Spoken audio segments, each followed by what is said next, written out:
There is a fault system running through the western United States that most Americans cannot name. It is not the San Andreas. It is not Cascadia.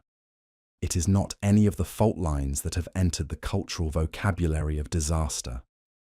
The ones that get magazine articles and Hollywood movies, and the kind of public awareness that translates into building codes and emergency drills. This fault system has none of those things.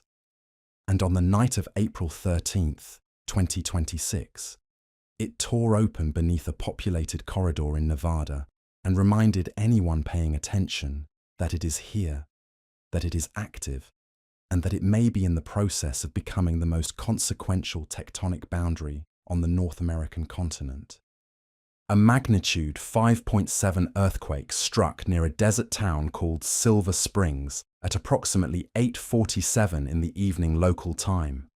Shallow, sharp, between 5 and 9 kilometers below the surface. The shaking was felt in Reno. It was felt in Carson City. It was felt in Fernley. And then it kept going. It crossed the Sierra Nevada mountain range, one of the most topographically dramatic barriers in the contiguous United States, and was felt by people in Sacramento, in Modesto, in Davis, in Grass Valley.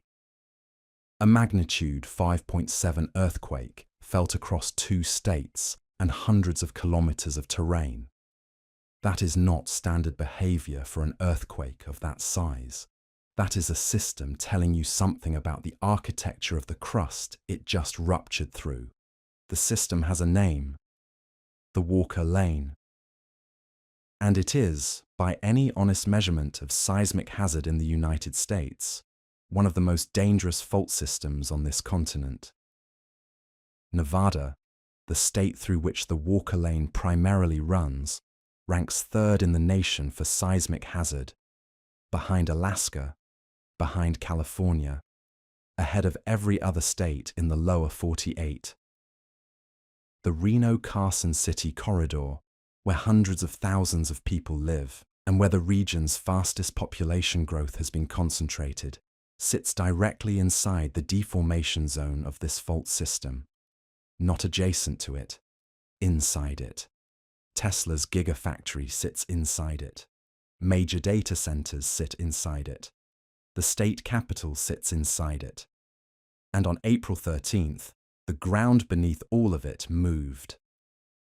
This documentary is not going to tell you that a catastrophic earthquake is imminent. That is not what the science says. What the science says is more interesting and considerably more unsettling.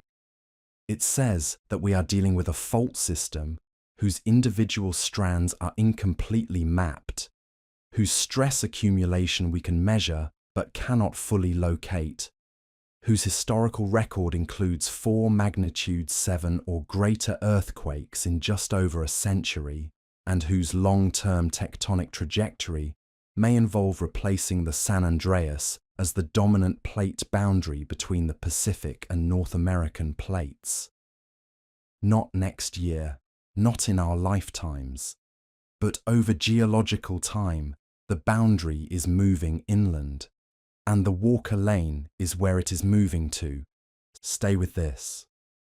Because the earthquake near Silver Springs on April 13th was not a routine Nevada quake. It was a stress test, a diagnostic event, a seismological reminder that one of the most consequential fault systems in North America is here. It is active, and it is not finished. We are going to walk through what the Walker Lane is, why it behaves differently from the fault systems Americans actually know about, what its history tells us about what it can do, and why the public conversation around earthquake hazard in this country has a blind spot the size of an entire state. This is the documentary that should have been made the night the ground moved. The Walker Lane has been waiting for it. The ground moved on April 13th, 2026, and most people who felt it had no idea what they were standing on. At approximately 8:47 in the evening local time, A magnitude 5.7 earthquake tore through the crust of western Nevada near Silver Springs, a small desert community sitting roughly 30 miles east of Reno in a flat, sun-baked corridor between mountain ranges. To the untrained eye, the place looks unremarkable, quiet, empty, geologically uninteresting. It is none of those things. The corridor that runs from Reno through Fernley and Silver Springs eastward into the central Nevada basins is one of the most active deformation zones in the United States.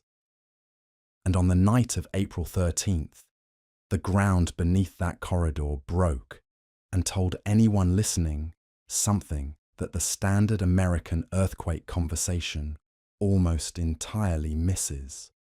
The shaking registered shallow. That detail matters more than most people realize. The hypocenter, the actual point of rupture beneath the surface, sat somewhere between 5 and 9 kilometers down. In geological terms, that is genuinely close to the surface. When an earthquake ruptures that shallow, the seismic energy does not have far to travel before it hits the ground that human beings are standing on.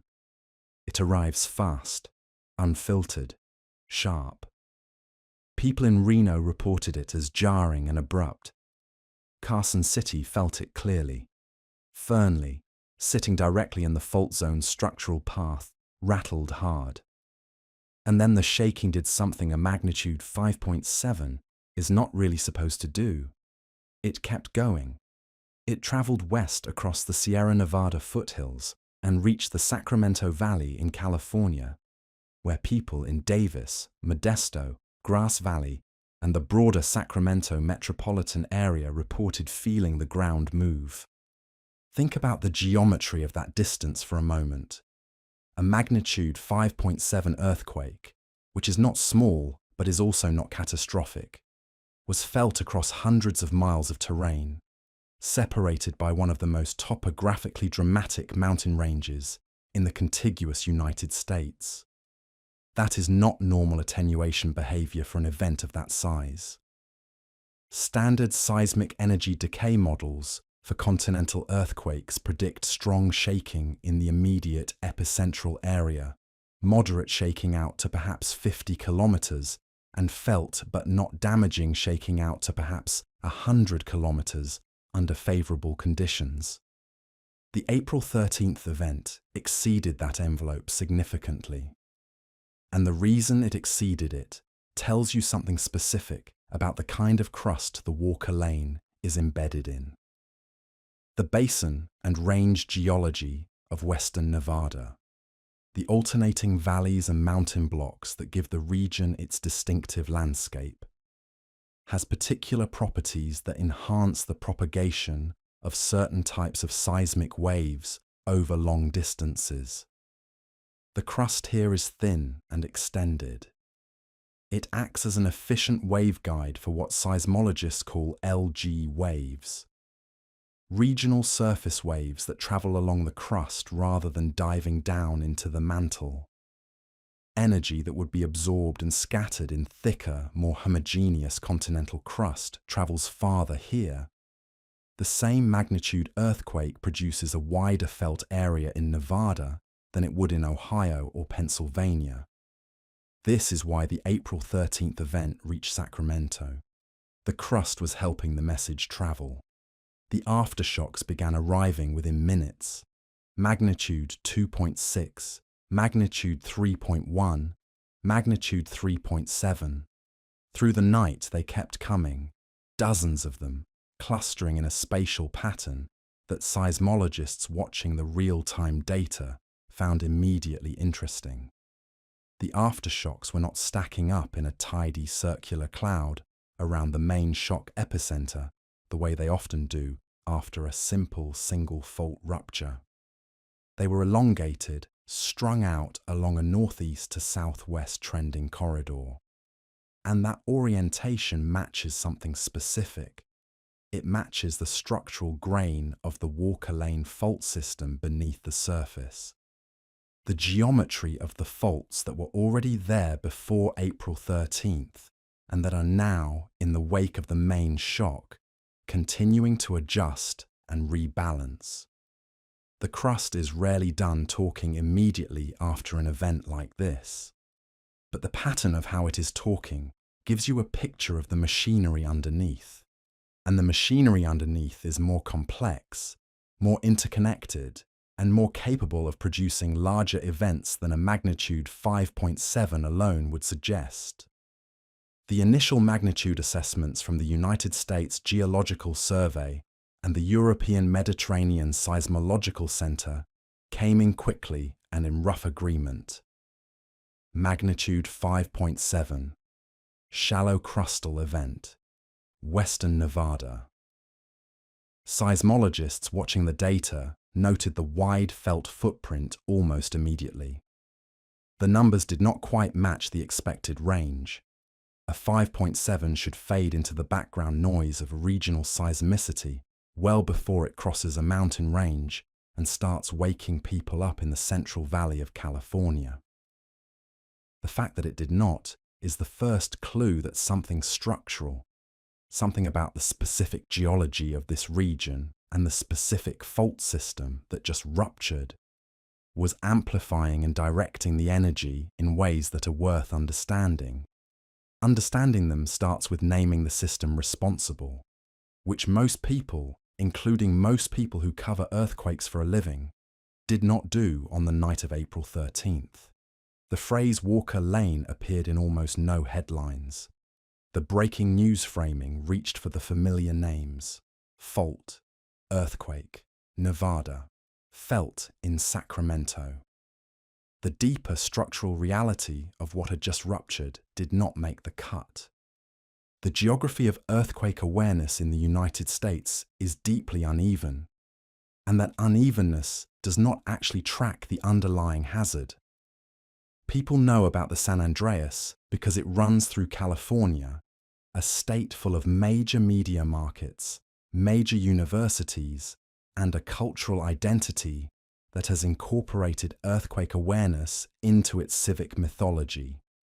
The 1906 earthquake destroyed San Francisco, the most famous tectonic event in American history, and the moment that cemented the San Andreas as a name embedded in the public imagination.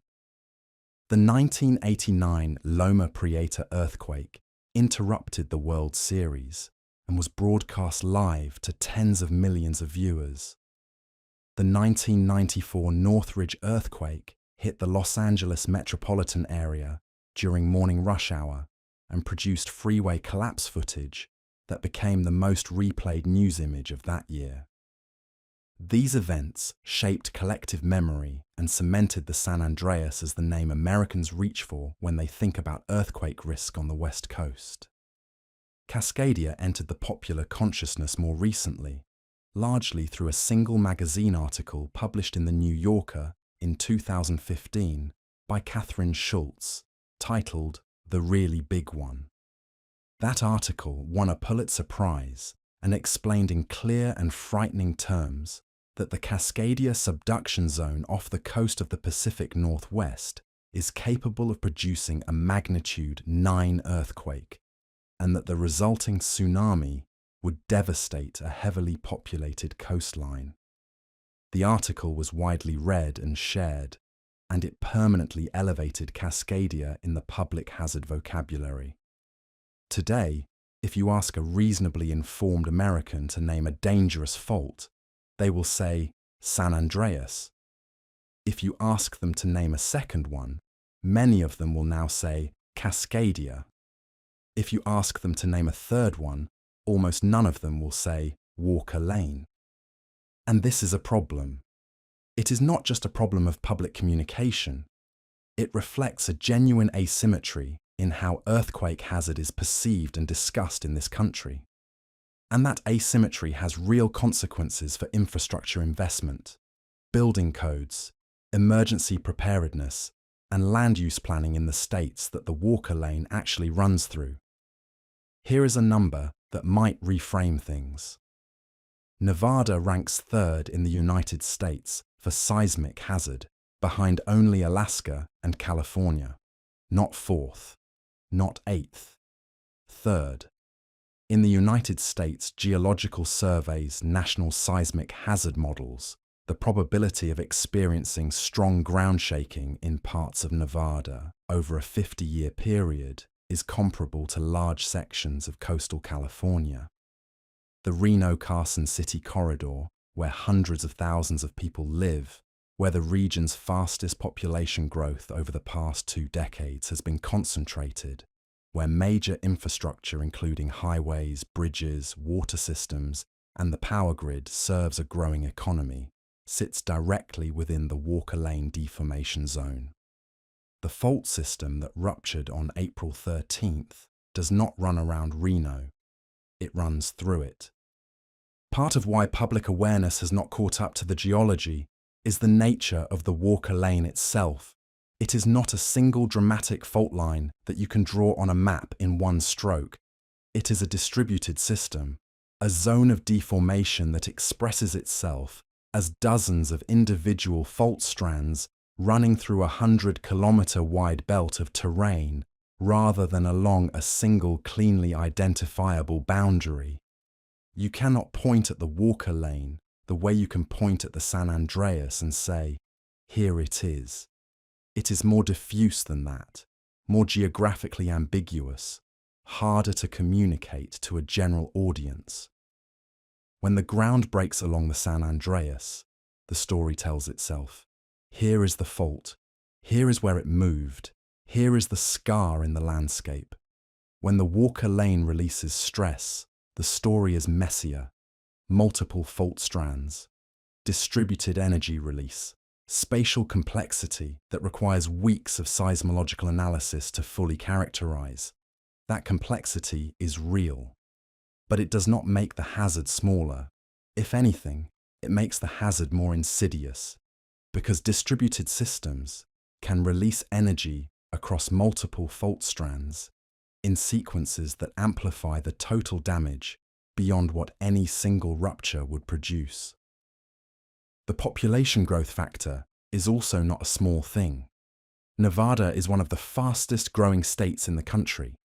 The Las Vegas metropolitan area has been growing for decades, but the growth in the northern corridor, Reno, Sparks, Carson City, Fernley, the communities along the Interstate 80 corridor east of the Sierra Nevada, has accelerated significantly in the past 2 decades. People are moving to Nevada from California, in part because California's cost of living has become prohibitive, and in part because the Nevada high desert offers the kind of space and affordability that coastal California no longer does. Many of those people are moving from seismically aware communities in the Bay Area and Southern California into a region where the building stock is newer, but the hazard awareness is considerably lower. They are stepping out of the shadow of one fault system and directly into the shadow of another one that almost nobody talks about. They do not know what they are standing on. This is the Walker Lane problem in human terms. There is also a fundamental mismatch between where the buildings are and where the earthquake preparedness resources are focused. California has among the most sophisticated earthquake engineering standards in the world. The state has spent decades upgrading vulnerable buildings, retrofitting unreinforced masonry structures, strengthening highway overpasses, and building public awareness campaigns around earthquake readiness. Nevada, which faces third-ranked seismic hazard, does not have the same culture of preparedness, does not have the same regulatory framework for building standards in high hazard zones, and does not have the same public awareness infrastructure. The Walker Lane runs through the middle of this discrepancy, and the April 13th earthquake, felt across a wide corridor, but producing no casualties or major structural damage, was a quiet reminder of what this system is capable of. Because the history of this corridor includes events far larger than magnitude 5.7, and the physics of the Walker Lane's fault network gives it the capacity to produce them again. To understand what makes the Walker Lane different from the fault systems Americans actually know about, you have to start by undoing a mental image that decades of simplified diagrams have planted in the public imagination. The standard model of plate tectonics shows the San Andreas fault as the boundary between the Pacific plate and the North American plate. A clean line, a place where one plate slides northwest relative to the other.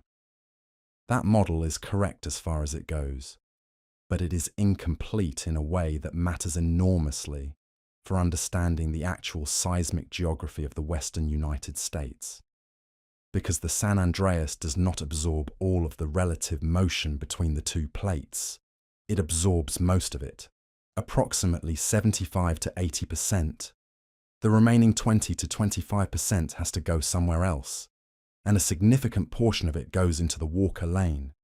Imagine taking the San Andreas, that single clean line of crustal failure running from the Salton Sea in the south to Cape Mendocino in the north, and instead of that single clean line, smearing it across a 100-kilometer-wide band of terrain.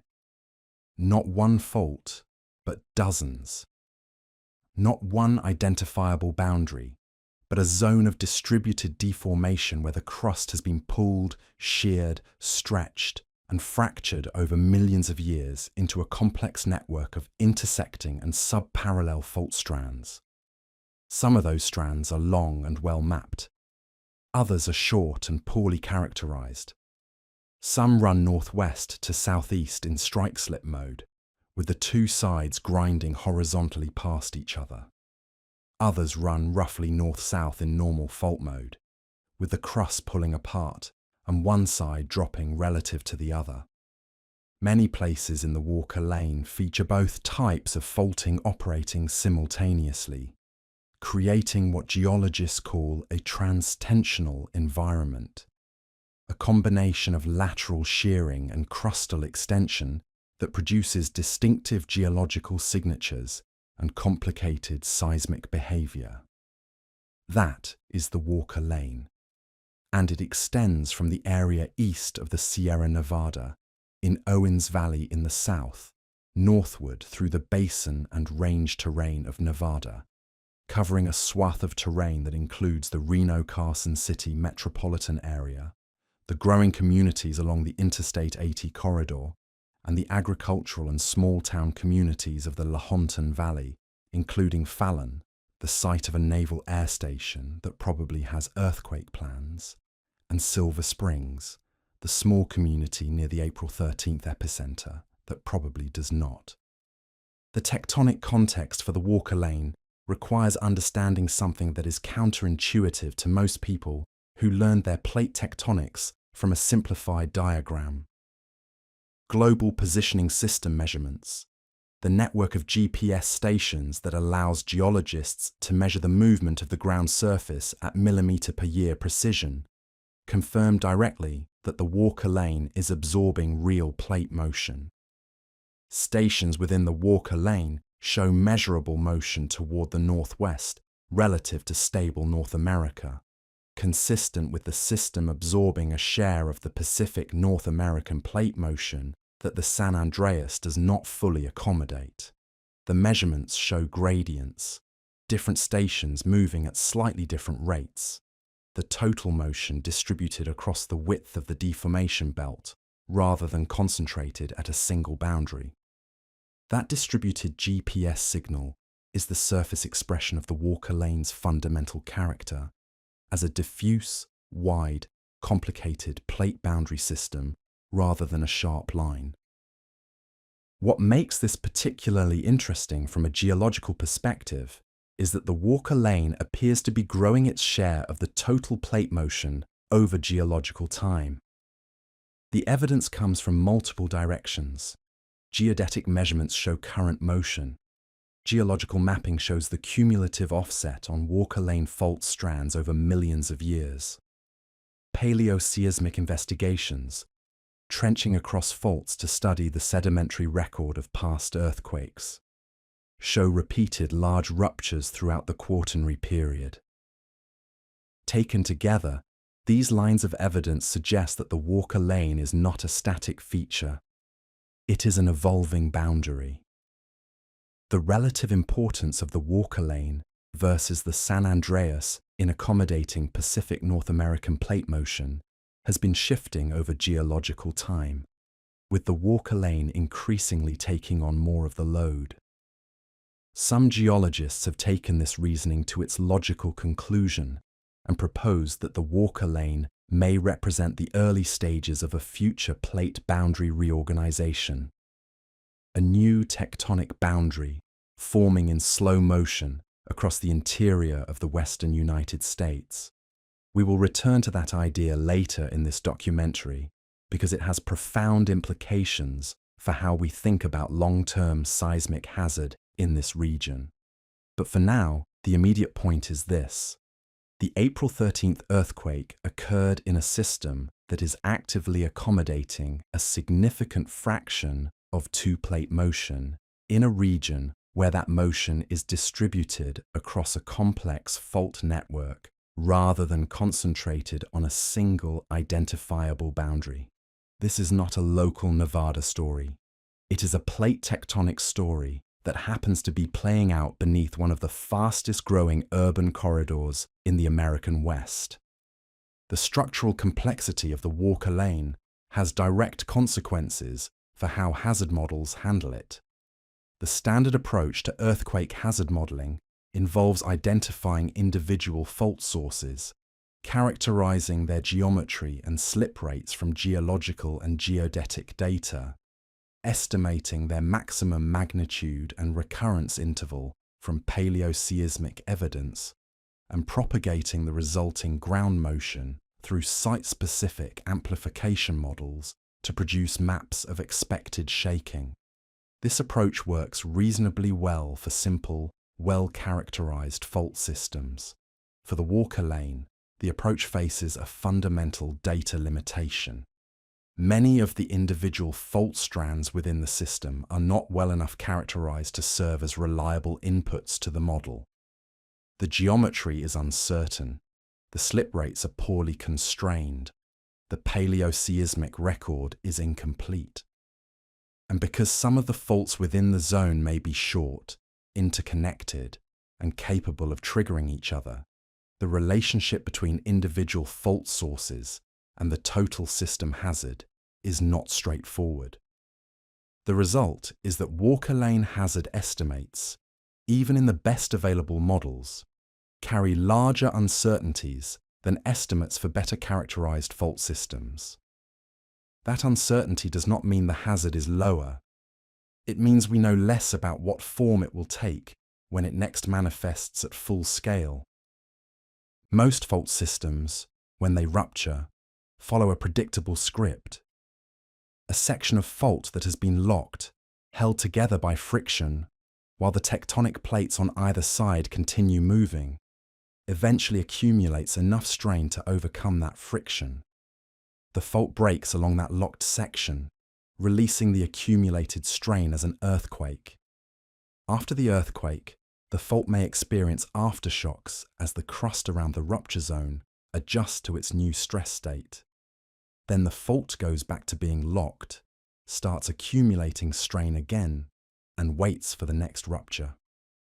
This cycle, load, rupture, relax, repeat, is the foundation of most seismic hazard modeling. It works reasonably well for simple fault systems with well-defined locked sections and predictable recurrence intervals. The Walker Lane does not do this cleanly. It does something considerably more complicated and considerably more difficult to model. The fault network that makes up the Walker Lane is interconnected in ways that allow stress changes from one fault strand to cascade through the system and affect the behavior of other fault strands. When one fault releases stress through an earthquake, it changes the stress state of the surrounding crust. In favorable geometries, a rupture on one fault can actually increase the stress on adjacent faults, pushing them closer to failure, rather than simply relaxing the regional stress field. This phenomenon, called Coulomb stress transfer, is well documented in seismology and has been invoked to explain numerous instances of earthquake sequences where ruptures on one fault appeared to trigger ruptures on nearby faults within hours, days, or weeks, in a system as geometrically complex as the Walker Lane, where multiple fault strands with different orientations run through the same volume of crust. The potential for Coulomb stress transfer effects is high.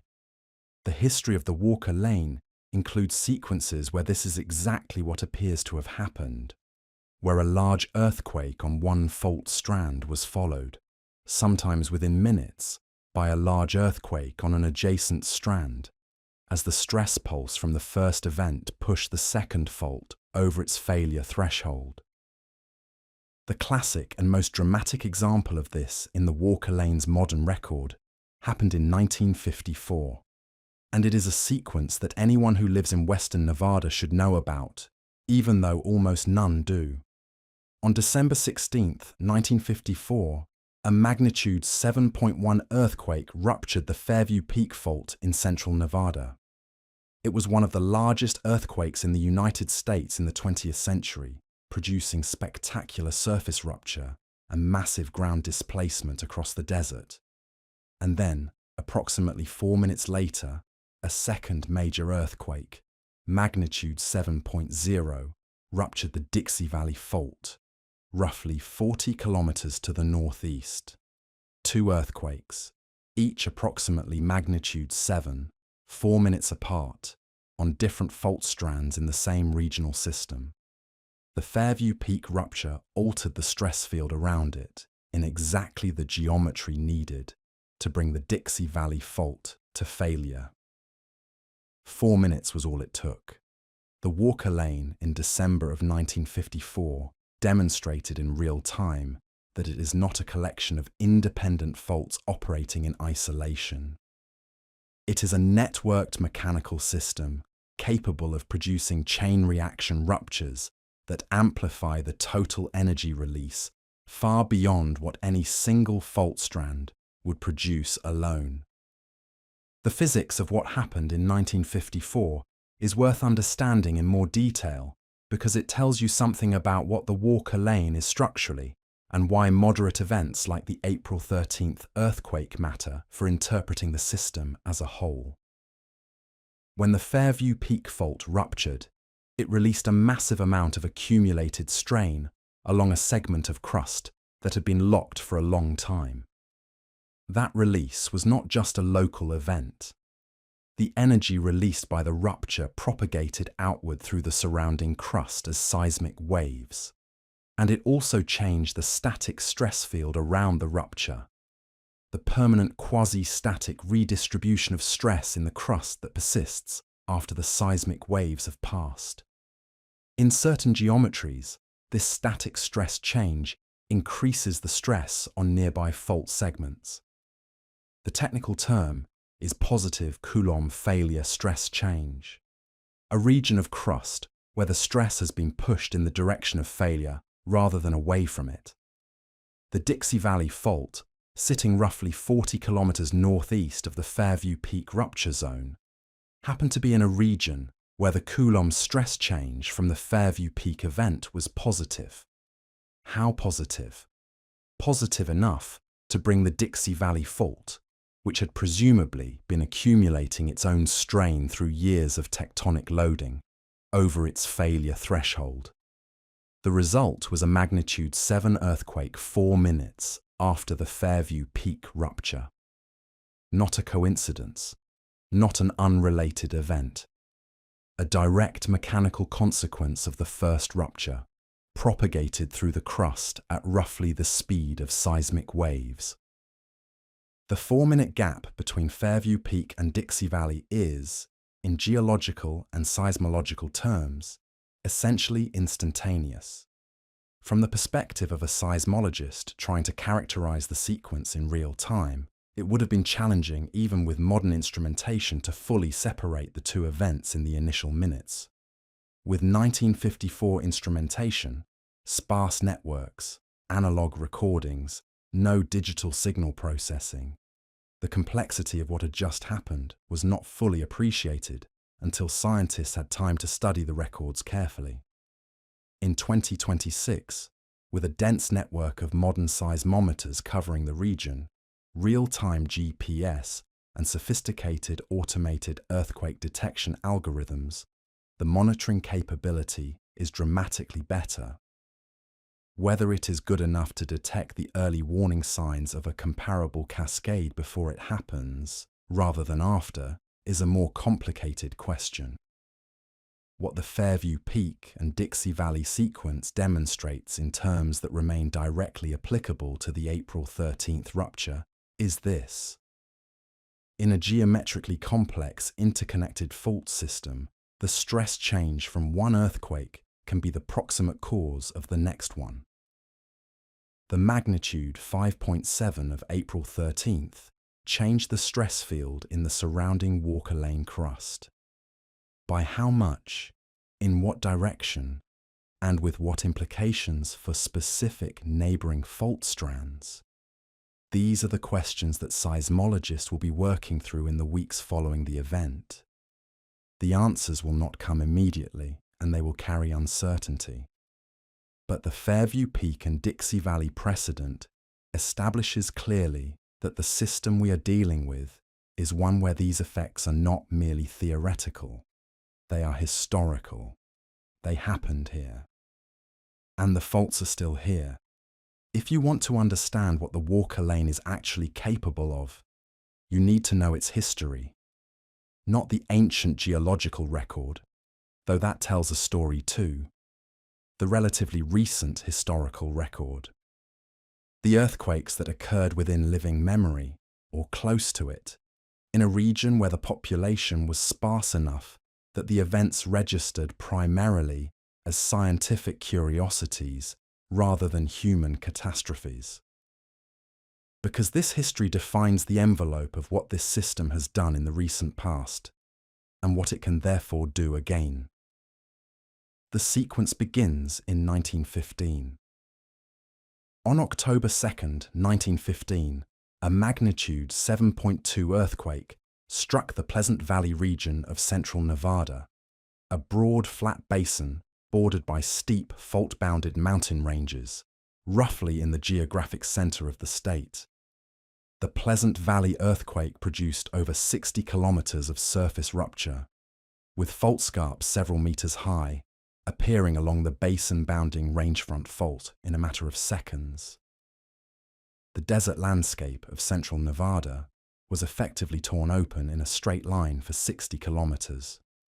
Because the region was virtually uninhabited, the human toll was minimal.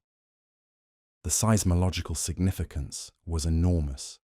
The Pleasant Valley earthquake confirmed that the Great Basin of Nevada was capable of producing great earthquakes, not the magnitude 5s and 6s of ordinary seismicity, the magnitude 7s that reshape landscapes and destroy cities when they occur near population centers. 17 years later, on December 21st, 1932, a magnitude 7.1 earthquake struck the Cedar Mountain area of central Nevada, roughly 100 kilometers south of the Pleasant Valley rupture. Again, surface rupture. Again, large ground displacement. Again, in a region sparse enough in population that the immediate human consequences were limited, but the geological and seismological significance was substantial. 2 magnitude 7+ earthquakes in Nevada's Great Basin, separated by 17 years, in a region that the popular imagination does not associate with major earthquake activity. The Walker Lane was loading and releasing stress at the magnitude 7 scale throughout the first half of the 20th century, with essentially no public awareness that any of this was happening. Then came 1954. By any measure, 1954 was a remarkable year for seismicity in the Walker Lane. Before the December Fairview Peak and Dixie Valley double rupture, There had already been significant seismic activity in the region during that calendar year, including a magnitude 6.6 event in July. But December 16, 1954, delivered the Walker Lane's most dramatic recent demonstration of its capacity for large interconnected rupture sequences. The Fairview peak magnitude 7.1, followed 4 minutes later by the Dixie Valley magnitude 7.0, produced two major earthquakes in the same tectonic system within the span of a single news cycle. The total energy release from those two events in 4 minutes exceeded what a single magnitude 7.3 earthquake would release. The stress transfer from Fairview Peak to Dixie Valley was not subtle. It was large enough and fast enough to bring a major fault to failure almost immediately after the neighboring fault broke. If you are counting, that is 4 earthquakes of magnitude 7 or greater in the Walker Lane system between 1915 and 1954. A 39-year window. That is roughly 1 major earthquake per decade in a region that, at the time of those earthquakes, had almost no infrastructure and almost no population. The physics that produced those earthquakes has not changed. The fault strands that hosted them are still there. The stress is accumulating again, and the region through which the Walker Lane runs, particularly its northern section through the Reno-Carson City corridor, is no longer sparsely populated desert. It is a metropolitan area of several 100,000 people, with the associated infrastructure of highways, utilities, hospitals, schools, and industrial facilities that a modern urban centre requires. 4 magnitude 7 earthquakes in 39 years. Nevada, 3rd in US seismic hazard. Walker Lane, 100 kilometers wide, carrying 20 to 25% of Pacific North American plate motion. Reno and Carson City sitting directly in the deformation zone. These are not separate facts that need to be synthesized into a concerning picture. They are the same fact, stated from different angles, pointing at the same reality. The April 13th magnitude, 5.7, is the latest data point in a long series. And the long series says that this system is not done. The earthquakes of 1915, 1932, and 1954 are not just historical footnotes. They are the primary calibration events for modern seismic hazard assessments of the Walker Lane. And they carry a complication that makes those assessments inherently uncertain in ways that matter for how we plan around the hazard. The problem is instrumentation. In 1915, when Pleasant Valley ruptured at magnitude 7.2, the global seismograph network was sparse and primitive. The basic magnitude scale that we use today was not yet developed. Charles Richter would not publish his magnitude scale until 1935. The 1915 earthquake was recorded on some instruments, and scientists later estimated its magnitude from the available data, but the precision of that estimate is considerably lower than what we can achieve for earthquakes recorded by modern networks. Similarly, the spatial distribution of aftershocks, the precise location of the rupture along the fault plane, the directivity of the rupture, the detailed stress drop, all of the parameters that go into modern hazard models, are poorly constrained for the 1915 event compared to what we would know about the same earthquake if it happened today. This matters because the hazard model for the Walker Lane depends critically on knowing not just that magnitude 7+ earthquakes have occurred, but where they occurred, on which specific fault strands, with what geometry, and with what implications for the remaining unruptured sections of the system.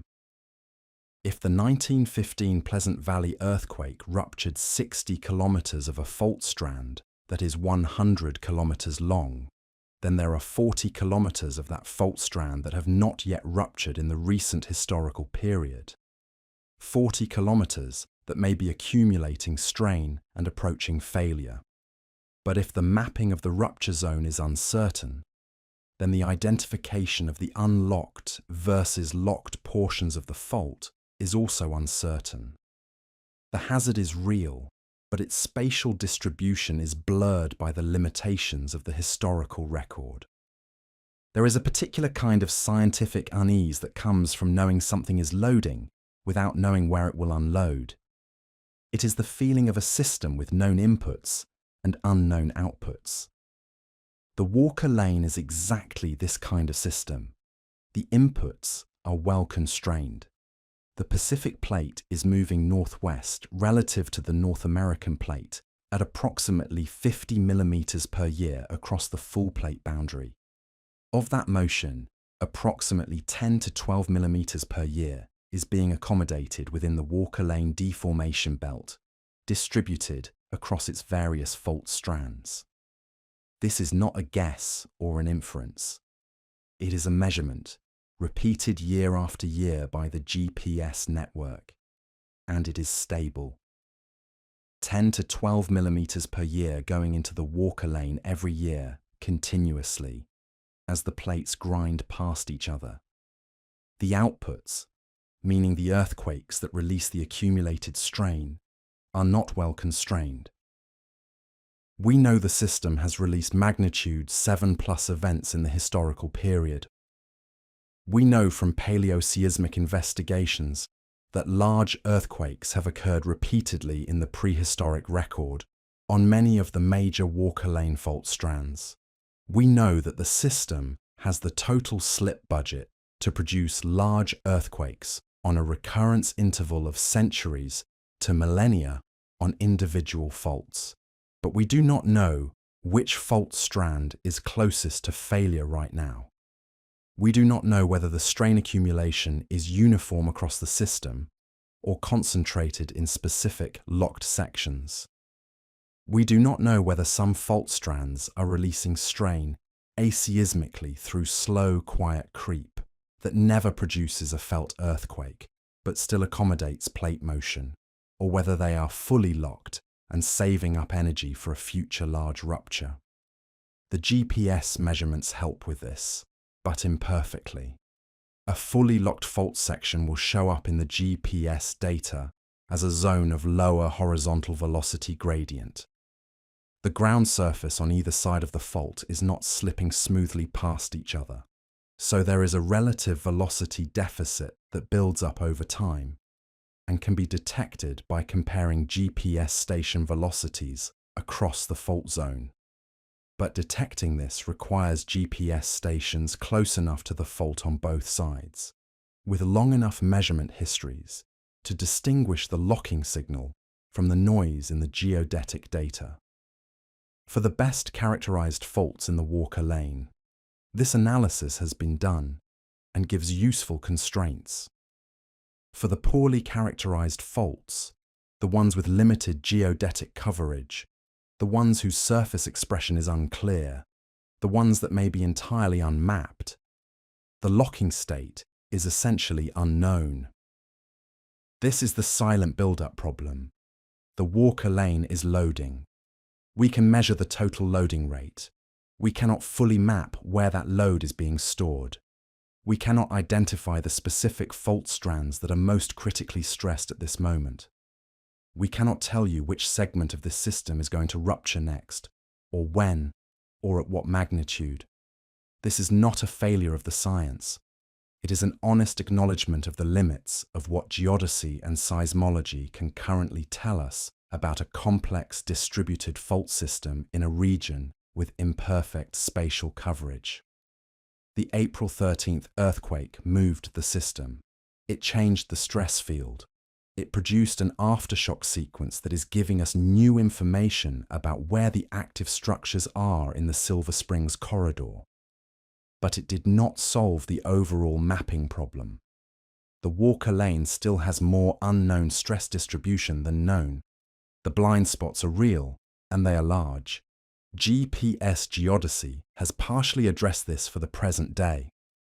The dense network of GPS stations across the Walker Lane provides a continuous high-precision record of how the ground surface is moving and departures from uniform motion, places where the GPS velocities show lower rates than nearby stations, suggesting that the crust is locked on a fault below and strain is accumulating, can be identified and used to flag potentially dangerous fault sections. This is genuinely powerful. But GPS covers the last 3 decades, not the centuries to millennia needed to fully characterize the recurrence interval of major faults. And in a distributed system like the Walker Lane, where strain can be partitioned between mapped and unmapped fault strands in ways that are not always visible at the surface, even the GPS record has gaps. The honest summary of the Walker Lane hazard situation in the wake of April 13th is this. We know the system is active. We know it is capable of magnitude 7 and above earthquakes based on historical evidence. We know it is carrying a large fraction of Pacific North American plate motion that must eventually be released. And we do not have a complete map of the individual fault strands through which that release will occur. The April 13th magnitude 5.7 is not the earthquake that resolves this uncertainty. It is a stress release event in a system whose total energy budget is much larger than a magnitude 5.7 represents. The uncertainty about where the next large rupture in this system will occur, and when, has not been meaningfully reduced by the April 13th event. If anything, the aftershock sequence and the stress redistribution it implies may have loaded certain adjacent structures to slightly higher levels than they were at before April 13th. Whether those elevated stress levels are significant is something the monitoring data will help answer. Whether they are significant enough to change the short-term rupture probability on any specific fault strand is not yet known. Here is the uncomfortable truth that seismologists have to communicate every time a moderate earthquake occurs in a region capable of much larger events. At the moment of occurrence, you cannot know with certainty whether what just happened is a main shock, the largest event in a sequence that will now decay in frequency and magnitude over time, or a foreshock, meaning a preliminary event that happens to precede a larger rupture. This is not a limitation of current seismology that better instruments or better algorithms will eventually solve. It is a fundamental feature of how earthquake sequences work, rooted in the fact that the physical process that produces a main shock is identical to the physical process that produces a foreshock. The crust breaks when stress exceeds strength. Whether that break is the largest event in the sequence or not depends on factors: the spatial distribution of stress, the geometry of the fault network, the strength heterogeneity of the crust that cannot be directly observed in real time. Statistical baselines exist for this problem. For any given earthquake, the probability that it will be reclassified as a foreshock based on the occurrence of a subsequent larger event within a specific space and time window has been estimated from historical earthquake catalogues. For a magnitude 5.7 in the western United States, in a seismically active region, that probability is somewhere in the range of 5 to 10% over the following 30 days. That means, in round numbers, that roughly 9 times out of 10, a magnitude 5.7 turns out to be the main shock of its sequence. 1 time out of 10, give or take, depending on the specific regional parameters, something larger follows. 1 in 10 is not alarming in isolation, but context matters. The Walker Lane is not average terrain. Its specific combination of high strain rate, complex fault geometry, documented capacity for multi-fault rupture sequences, and relatively limited paleoseismic characterization means that the uncertainty in that probability estimate is higher than it would be for a simpler, better characterized fault system. The 1 in 10 baseline is derived from earthquake catalogues that include events in all geological settings, some much simpler than the Walker Lane. For a distributed interconnected fault system with a documented history of chain reaction rupture sequences, the relevant probability may not be exactly 1 in 10. Quantifying how much the Walker Lane's specific characteristics shift the baseline probability is precisely what the stress modelling and aftershock sequence analysis in the weeks following April 13th is trying to address. The standard model in seismology for how aftershocks behave after a moderate earthquake is called Omori's law, named after the Japanese seismologist Fusakichi Omori, who formalized it in 1894. The core idea is elegant. Aftershocks decay in frequency over time, following a predictable pattern. Many aftershocks immediately after the main shock, then fewer and fewer as time passes, following roughly a 1/time relationship. If you plot them on a graph, the frequency drops steeply at first, and then levels off into a long tail. It is one of the most robust statistical regularities in all of seismology. And it works most of the time, for most earthquakes. What makes the Walker Lane complicated is that it does not always behave that way. The aftershock sequence that followed the April 13th magnitude 5.7 was not a clean Omori decay. It was clustered, spatially extended, and suggestive of what seismologists call distributed stress transfer, meaning the energy released by the main shock did not simply allow the crust around a single rupture plane to relax. Instead, it appears to have redistributed stress across multiple adjacent fault strands, each of which then began producing its own small earthquakes as they adjusted to their new stress environment. The result is an aftershock pattern that looks less like a single crack widening and healing, and more like the sound of a glass panel. Not quite broken, but thoroughly crazed, with microfractures spreading out from the initial impact point in multiple directions simultaneously. This matters for a specific reason that connects directly back to the Walker Lane as a system. When aftershocks spread spatially across multiple fault strands, rather than clustering tightly around a single main shock source, it is consistent with what geologists call fault network activation. The idea that a rupture on one fault strand can transfer enough stress to adjacent structures to bring them closer to their own failure thresholds. Not necessarily over the threshold, not necessarily triggering another large earthquake immediately, but closer. And closer matters, in a system where some of those adjacent faults may have been accumulating strain for decades or longer. The spatial geometry of the aftershock sequence that followed the April 13th event showed elongation along the northeast to southwest structural trend of the Walker Lane. Individual aftershock clusters appeared at slightly different locations along this corridor, rather than radiating symmetrically in all directions from the epicenter. Some of those clusters correspond to known fault strands in the region. Others occur in areas where the subsurface fault mapping is incomplete or uncertain. And that uncertainty is not a small caveat. In the Walker Lane, the uncertainty about what is down there is a fundamental feature of the hazard problem, not a footnote. The system is not fully mapped. Some of the faults that exist beneath the surface have never produced a historical earthquake large enough to be recorded. And in a desert region with sparse seismograph coverage until relatively recently, that means we genuinely do not know the full geometry of the system we are dealing with.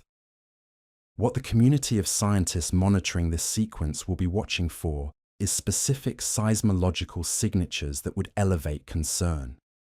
Migration of aftershock hypocenters toward a specific fault segment that is not yet in the aftershock cloud. Increasing magnitude of individual aftershocks rather than the expected decreasing trend. Patterns in the waveform data consistent with aseismic slip-loading adjacent fault segments. None of these signatures were apparent in the immediate days following the main shock, but the monitoring window is weeks, not hours, and the Walker lane's capacity to surprise, demonstrated by 1954, and by the geological record of episodic multifault rupture, means that dismissing the possibility of a more significant sequel event would be premature. The window for watching the aftershock sequence evolve and what it tells us about the system state is days to weeks, not hours. The crust of western Nevada is still adjusting. The question is how far that adjustment goes. Let us return to something that the April 13th event demonstrated directly and that deserves more attention than it has received in the coverage of this earthquake. The shaking was felt in Sacramento, in Modesto, in Grass Valley, in Davis. These are communities in California's Central Valley and foothills, on the other side of the Sierra Nevada from the epicenter, separated from Silver Springs by one of the most topographically dramatic mountain ranges in the contiguous United States. And yet people there felt the ground move. The Sierra Nevada is not, it turns out, an effective barrier to seismic energy. The mountain range is topographically impressive. Peaks exceeding 4,000 meters, granite walls that rise thousands of feet above the adjacent valleys. But topography is not the same as seismic energy attenuation. Seismic waves travel through the rock, not over it. And the specific rock types and crustal structure of the Sierra Nevada are actually relatively efficient at transmitting certain wave types over long distances. The Sierran crust is thick and cold, with high seismic velocities that allow waves to travel efficiently without the scattering and absorption that would occur in warmer, more ductile lower crust. The basin and range crust to the east of the Sierra Nevada, the crust that the Walker Lane is embedded in, has different properties. It is thinner, more extended, more heterogeneous, and characterized by alternating fast and slow velocity layers that create the waveguide effect for regional seismic waves. When an earthquake occurs in the Walker Lane, the energy radiates outward in all directions. Some of that energy travels west into the Sierra Nevada, where it propagates through the Sierran crust with moderate efficiency. When it reaches the western side of the range and encounters the softer sedimentary basin fill of the Sacramento and San Joaquin valleys, it can be amplified. The slow, unconsolidated sediments of the valley floor act as resonators for seismic waves, causing them to shake at higher amplitudes and for longer durations than the underlying bedrock would. The result is felt shaking at distances that might seem surprising for the magnitude of the source event. This has direct implications for hazard assessment in the California Central Valley. The conventional way of thinking about valley communities like Sacramento, Modesto, and Fresno in terms of earthquake risk focuses on their distance from the San Andreas fault and other California fault systems. They are east of the Coast Ranges, in the interior of the state, apparently removed from the active fault structures that dominate California's seismic hazard.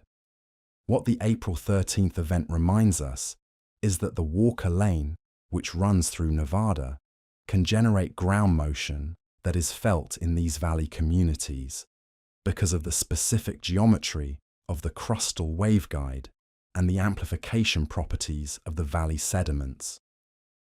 For a moderate magnitude 5.7, the effect is felt but not damaging.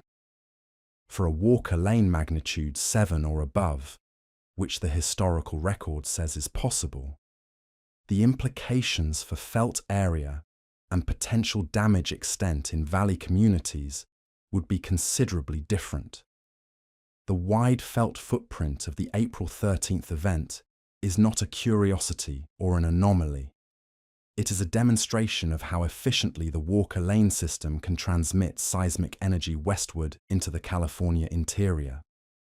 And it is a data point that should inform how both Nevada and California communities think about their exposure to this fault system. The Walker Lane is not just Nevada's problem. It is a regional hazard whose effects extend across state lines into communities that may not be thinking about it at all. The waveform data from the April 13th event started arriving at seismic monitoring networks within seconds of the rupture. And what that data showed, as analysts began working through it in the hours that followed the main shock, raised several questions that are still not fully resolved. The first and most immediately apparent anomaly was the wide felt footprint relative to the magnitude.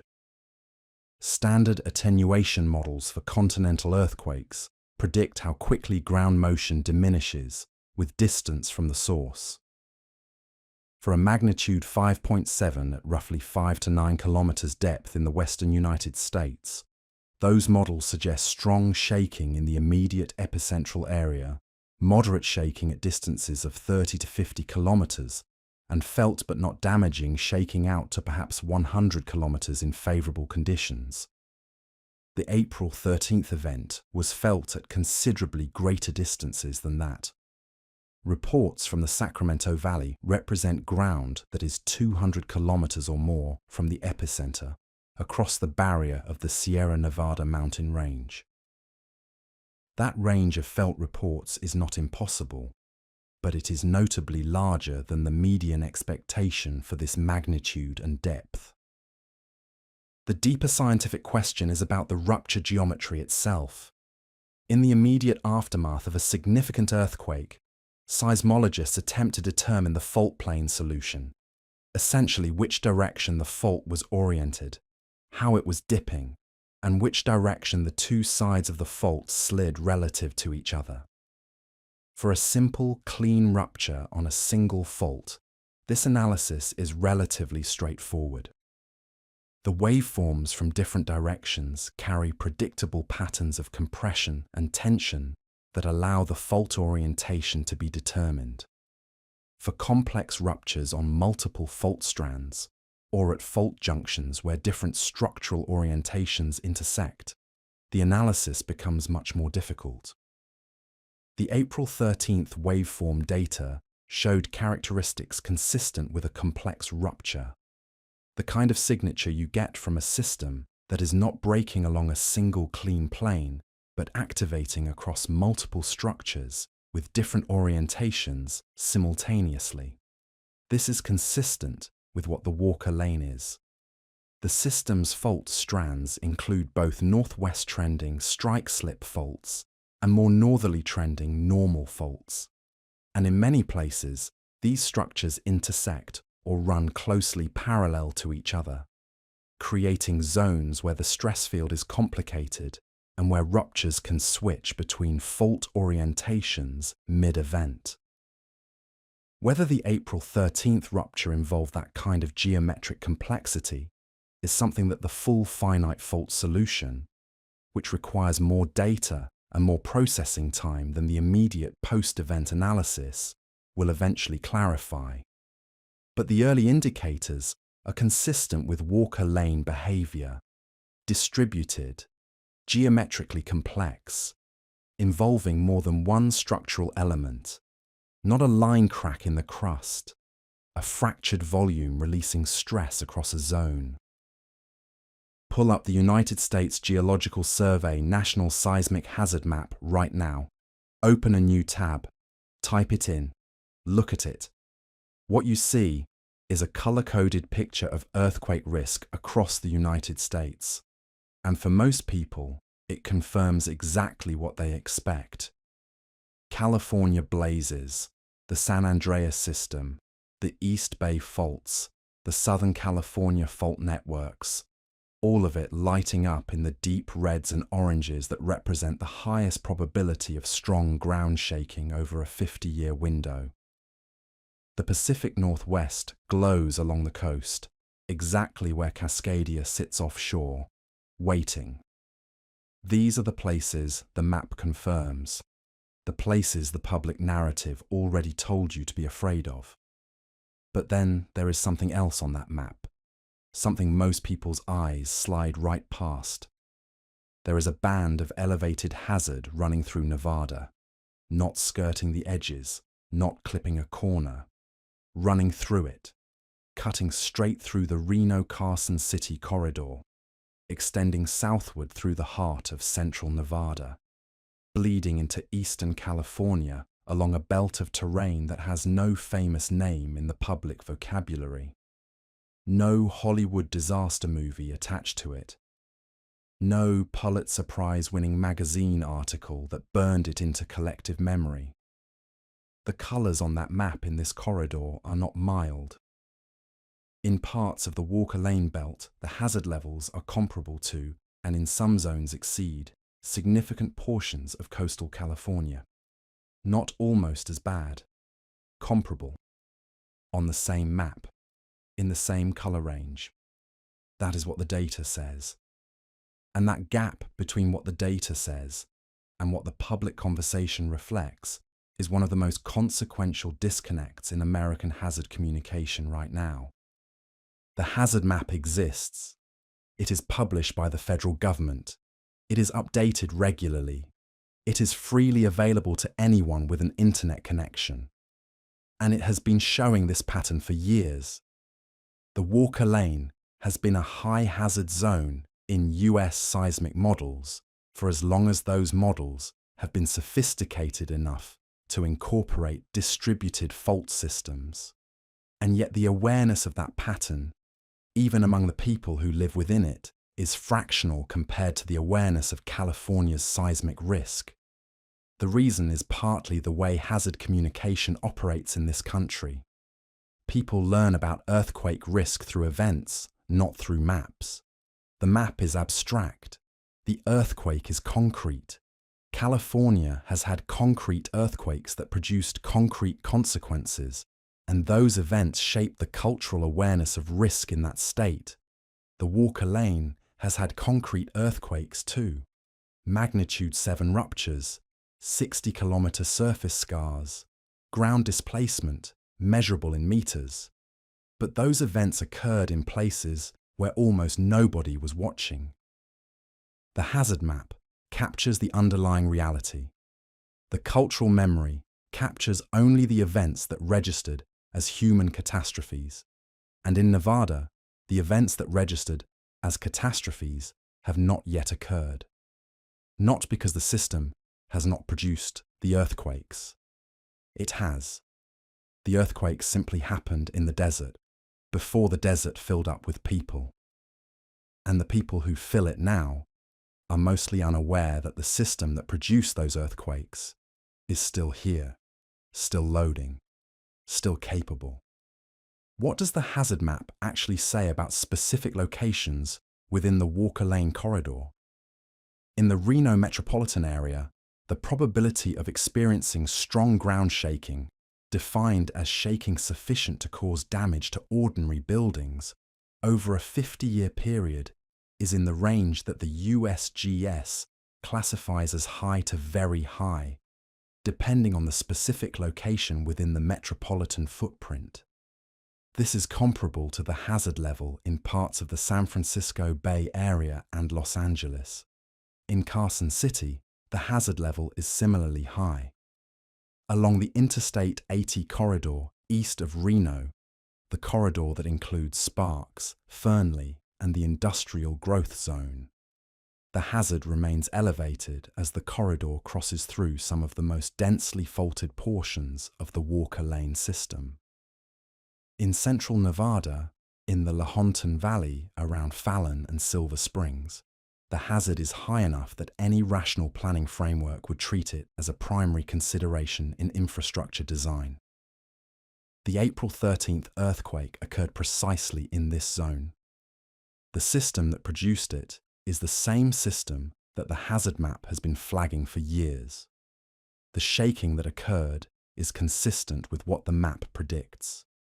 And the public response, the fact that the national conversation moved on within hours of the event, reflects how disconnected the public awareness has become from the underlying scientific consensus. The map does not speak. It does not generate clicks. It does not produce the visceral imagery that drives news cycles. It is a static technical document published by a federal agency. And in a country where earthquake risk is communicated primarily through televised catastrophes and viral magazine articles, a static technical document does not stand a chance against the cultural inertia of the names everyone already knows. The Walker Lane needs its own moment. It needs the equivalent of what the really big one did for Cascadia in 2015. The long-form narrative treatment that translates the technical hazard map into a story that people can actually carry around in their heads. April 13th could have been that moment. Instead, the moment passed in hours. The shaking faded. The aftershocks decayed. The news cycle moved to whatever was next, and the system that produced it returned to the patient work of accumulating strain on fault strands that the public still does not know exist. This is where the story gets uncomfortable in a very specific, very practical way. Nevada's building codes have not kept pace with its seismic reality. That is not an attack on Nevada's engineers or planners. Many of them know this, have been fighting to fix it for years, and are working against the inertia of decades of institutional underestimation. It is simply a description of how we got here. California's building standards are among the most sophisticated on the planet, and they got that way through a brutal process of learning from disasters. The 1971 Sylmar earthquake collapsed a hospital and killed patients in their beds. So California rewrote hospital construction standards. The 1989 Loma Prieta earthquake dropped highway overpasses onto moving traffic and killed people in their cars. So California rewrote highway overpass design. The 1994 Northridge earthquake exposed critical failures in steel frame buildings that engineers thought were safe. So California rewrote those standards too. Every major California earthquake produced political will, engineering revisions, and a construction culture that now treats seismic resilience as a baseline expectation rather than an optional upgrade. Nevada did not have that sequence. And here is the dark irony of why. The Walker Lane's most violent historical ruptures, the 1915 Pleasant Valley magnitude 7.2, the 1932 Cedar Mountain magnitude 7.1, the 1954 Fairview Peak and Dixie Valley double event, all occurred in terrain that was essentially uninhabited at the time. The fault system delivered magnitude 7 earthquakes to the Nevada desert repeatedly throughout the 20th century. And because there was almost nobody there to be killed, almost nothing there to be destroyed, the political pressure to respond never materialized. The Walker Lane was doing catastrophic things in a place where catastrophic things did not cost anyone anything visible, so the lesson never got learned.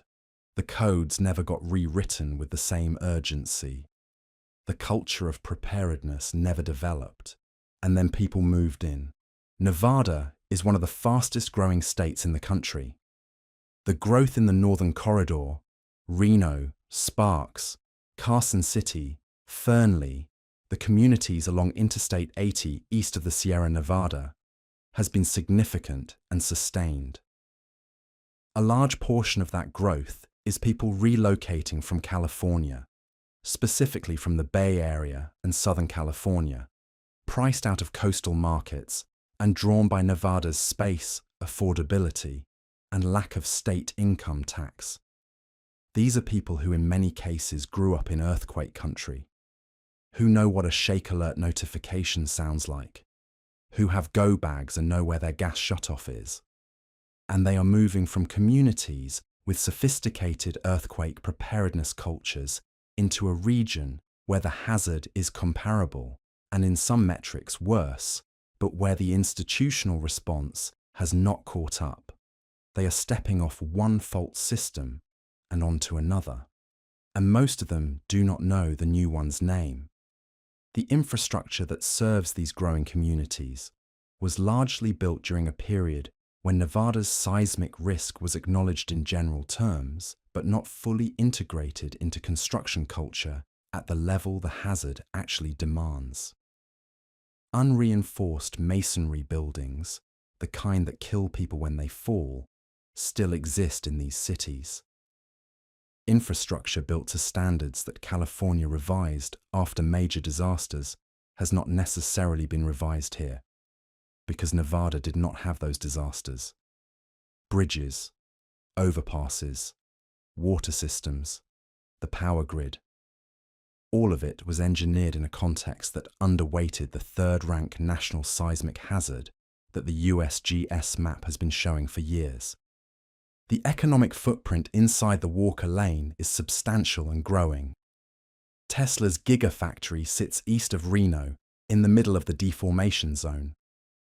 Major data centers, distribution warehouses, and industrial facilities form a critical node in the supply chains of the American West. All of it built in a corridor that the USGS hazard map colors the same shade of Sirius as Los Angeles. Carson City, Nevada's state capital, home to major government facilities and a growing residential population, administrative infrastructure for an entire state, sitting inside the deformation zone. Fallon Naval Air Station hosts carrier aviation training. It is the kind of installation that appears on lists of critical national infrastructure. It is in the zone. Reno itself, with a metropolitan population approaching 500,000 people, sits directly within the most actively deforming portion of the system. The April 13th earthquake did not stress this infrastructure to failure. Buildings stood, bridges held, the lights stayed on. And that is good, genuinely good. But it is also potentially misleading, because the absence of failure at magnitude 5.7 does not tell you very much about performance at magnitude 7.2. Those are not the same earthquake. They are not even close to the same earthquake. The difference in energy release between a 5.7 and a 7.2 is not a matter of degree. It is a factor of roughly 500 in terms of seismic moment. What the Walker Lane did on April 13th is not a preview of what the Walker Lane is capable of. It is a fraction of it, a small fraction. And we know what the Walker Lane is capable of because it has already done it. 1915, 1932, 1954. 4 magnitude 7 or greater earthquakes in 111 years, in a corridor that at the time was nearly empty and is now home to hundreds of thousands of people, billions of dollars of infrastructure, military installations, data centers, and the economic engine of one of the fastest growing regions in the American West. The map has been telling this story for years. The data has been telling this story for years. The fault system itself has been telling this story in the rock record for millions of years. The only thing that has not kept pace is the public awareness, the collective recognition that the band of color running through Nevada on the USGS hazard map represents the same category of risk that we have spent decades building institutions, codes, and cultures around in California. April 13th was a reminder, a 5.7 reminder, which is the kind you can afford to learn from. The Walker Lane also sends magnitude 7.2 reminders. those are considerably more expensive. And based on everything the system has told us about its own history, it is not finished sending them. The Walker lane has a visibility problem, and it is not a minor, easily fixed problem of public communication. It operates at multiple levels simultaneously in a way that makes the hazard harder to communicate, harder to plan around, and in its most technically significant dimension, harder to even fully measure. Because the Walker lane is not just invisible to the public. In important and genuinely unsettling ways, parts of it are invisible to science as well. The first layer of invisibility is public awareness, and that one at least has a straightforward explanation. California has spent decades building an earthquake culture, not because Californians are smarter or more forward-thinking than people in other states, but because the earthquakes kept coming and kept being expensive and kept killing people in ways that showed up on television. The 1971 Sylmar earthquake, the 1989 Loma Prieta earthquake, the 1994 Northridge earthquake. Each one created political will, insurance industry response, public education campaigns, and a generational memory of what earthquakes do to cities. California's earthquake culture is not a natural feature of the population.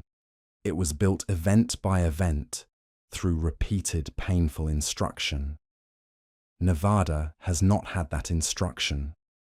The Walker lane's major historical ruptures all occurred in terrain that was essentially empty. The desert swallowed those earthquakes without producing the kind of urban devastation that builds institutional memory. There were no collapsed freeway overpasses, no live television coverage of buildings coming down, no insurance industry reckoning that sent premiums spiking and brochures about earthquake preparedness into every mailbox in the state. The Walker lane delivered magnitude 7 earthquakes to the Nevada desert for a century and received in return almost no cultural response, because there was almost no one there to respond. Now there are hundreds of thousands of people there, and the cultural baseline for earthquake awareness in that community is calibrated to a hazard level that the actual geology does not support. The second layer is media framing, and this one is more insidious than it sounds, because media framing does not just reflect public awareness, it shapes it. The standard earthquake narrative in American journalism runs on 2 tracks: San Andreas and Cascadia. Those are the names that editors reach for, the names that headline writers know will resonate, the names that generate clicks because they live in the cultural vocabulary of risk. When a significant earthquake happens in California, the story writes itself. Here is the fault. Here is the history. Here is the hazard. When a significant earthquake happens in Nevada, the story becomes a regional brief, a wire service item, a note in the science section, if it makes the science section at all. The Walker lane on April 13th produced ground shaking felt from Nevada to Sacramento, and the national conversation moved on within hours. Not because nothing happened, because the framework for recognizing it as a national story does not exist in the way that framework exists for California and the Pacific Northwest. This is not a conspiracy. It is not negligence exactly. It is the predictable output of a media ecosystem that covers earthquake risk through the lens of the names it already knows. And the Walker lane is not one of those names. Until it produces the kind of urban catastrophe that California has periodically produced, it will continue to be reported as a local story. And the cruelty of that dynamic is that by the time it produces that catastrophe, the window for the kind of preparedness that good public communication enables will have already closed. But here is the third layer, and this one keeps scientists up at night in a way that the first 2 do not, because the first 2 are communication problems, And the third one is a knowledge problem. And knowledge problems are harder to fix. Many of the faults within the Walker Lane are incompletely mapped. Some are entirely unknown. That is not a minor technical caveat. It is a fundamental limitation in our ability to characterize the hazard that this system poses. The gold standard for understanding an individual fault's hazard is paleoseismic investigation. You find the fault, you dig a trench across it, sometimes multiple trenches at multiple locations along the fault's length. You expose the layers of sediment that have accumulated over thousands of years.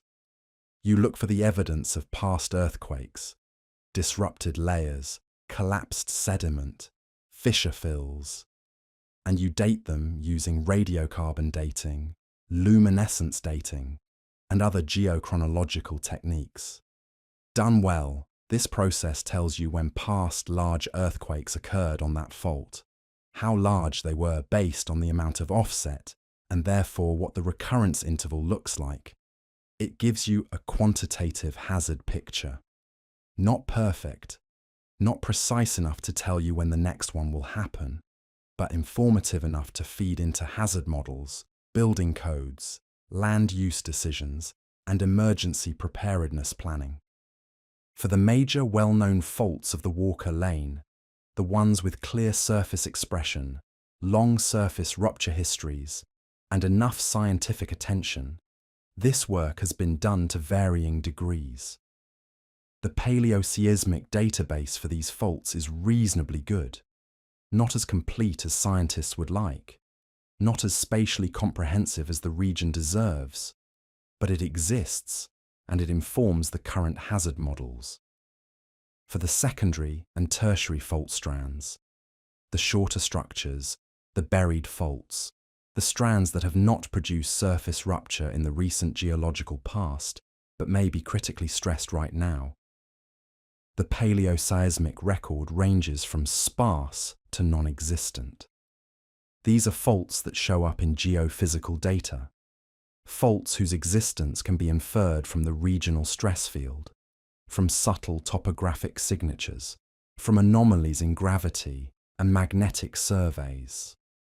Faults that are real, that are embedded in the same tectonic system as the well-characterized ones, and that may be accumulating strain just as steadily, but that have never been trenched, never been dated, never had their recurrence interval estimated, because the scientific resources needed to do that work across the full width of a 100-kilometer-wide fault system simply do not exist at the scale the problem requires. This creates two fundamentally different categories of hazard knowledge within the same fault system.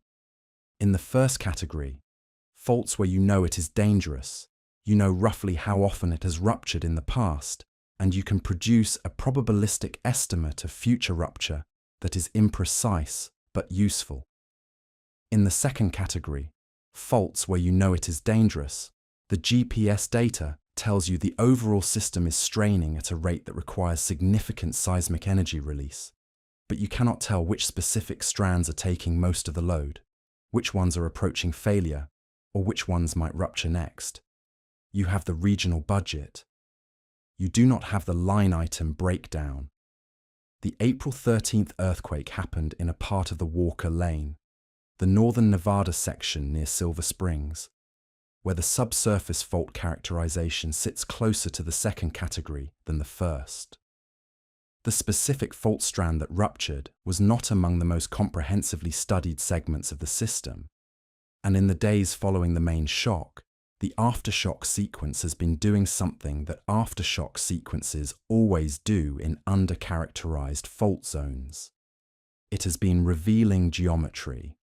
The spatial pattern of aftershocks is showing seismologists where the active structures are in this corridor in ways that the pre-existing maps did not fully capture. Small earthquakes, it turns out, are one of the most effective tools for mapping the faults that produce them. Each aftershock is a data point. Each cluster is a structural signature. The April 13th sequence is, in this sense, contributing real scientific value, illuminating the architecture of a fault zone that needed illuminating.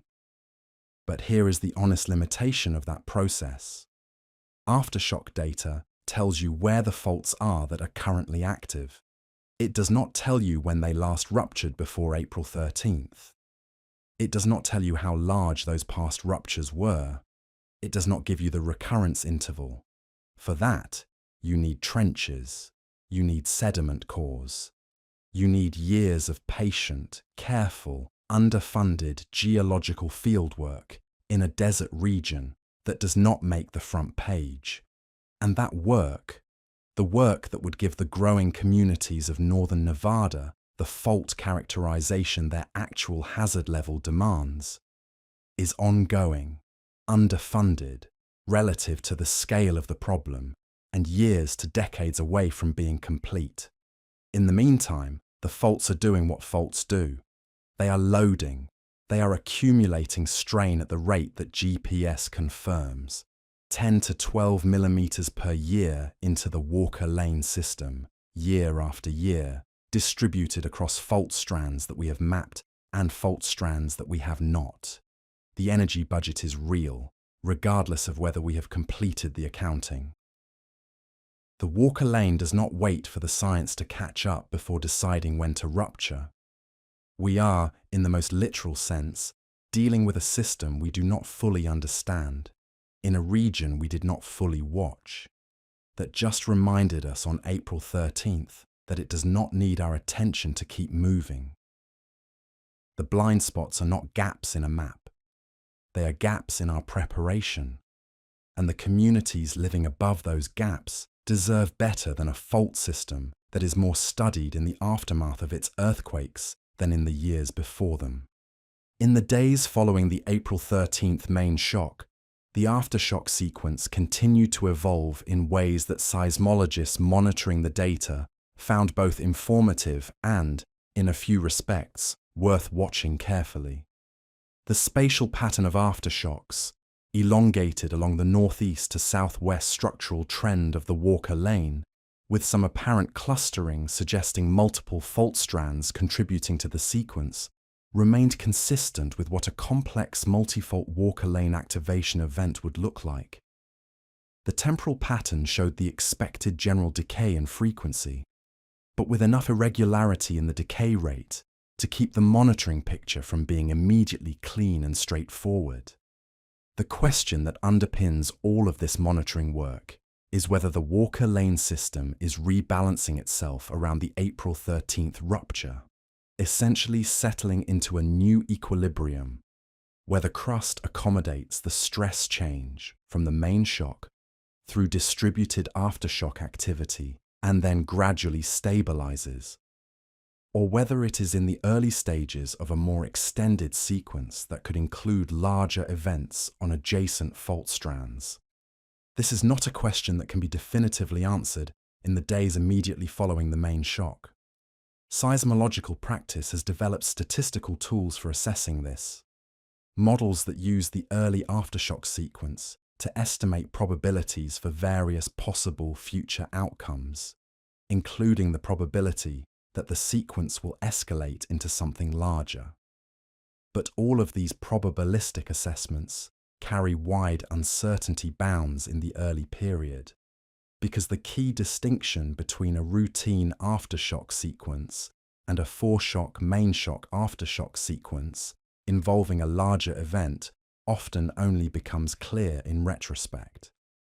What is clear from the stress redistribution perspective is that the April 13th rupture changed the stress state of the Walker Lane crust in its vicinity.